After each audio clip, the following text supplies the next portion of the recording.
saying my name. I'm really surprised.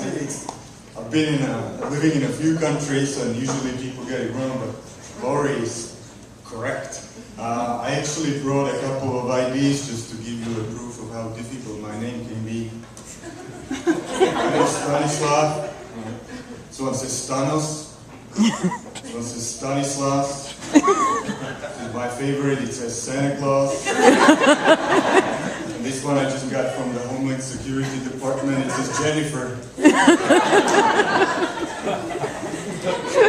But it's not a one-way street. I get English wrong all the time. The other day I came to my physician and I said, "Doctor, you know I have allergies, but this is the first time I have rashes on my ear balls." He said, "Okay, I've never seen that." And he sent me to dermatologist, and I went there, blah, blah, blah. I was reporting back to my doctor, saying that the dermatologist sent the samples to autopsy. That's exactly the same response that he had.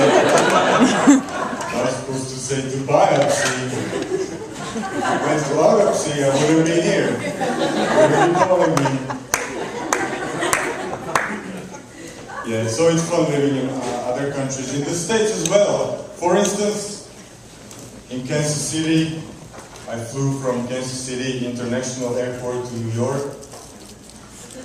They never saw a name like my name. They probably haven't seen an international passport in 5 years. So they were waiting for for something to start, and they found it.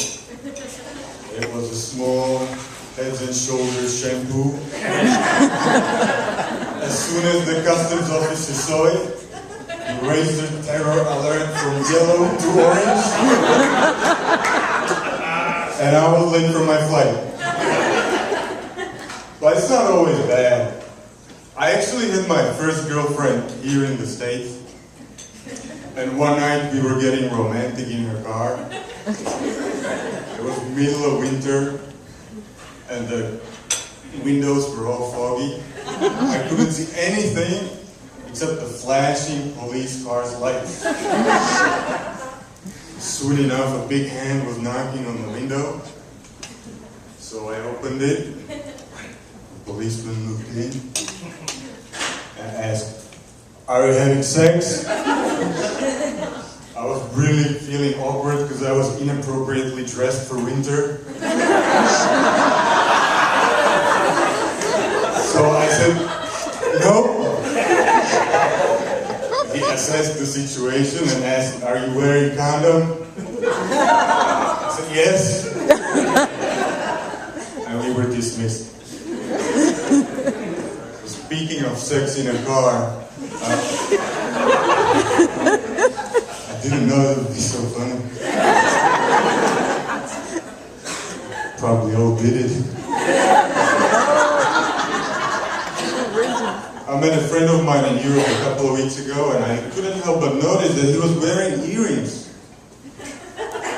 So I asked him, "Since when do you wear earrings?" And he said, "Ever since my wife found them in our car."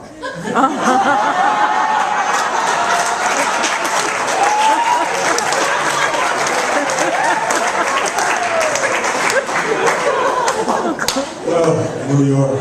Everybody raves about New York. I don't wear I Heart New York t-shirts. I think New York is a degrading ecosystem. It's driving one of its original species to extinction.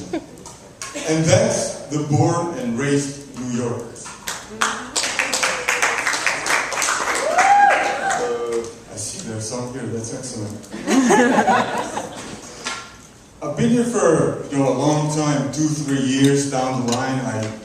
I realized I met Argentinians, I met Zambians, I met Californians, I met vegetarians. I never met any real New Yorker.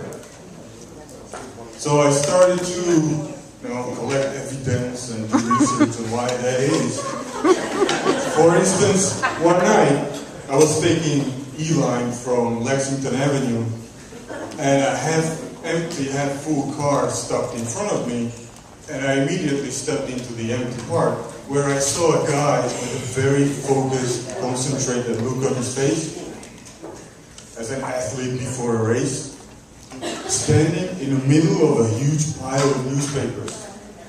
So of course, immediately I joined the full part of the car. As soon as the door closed, the guy started to race around the newspapers. Then his face got even more focused. He took the downhill skiing Olympic position.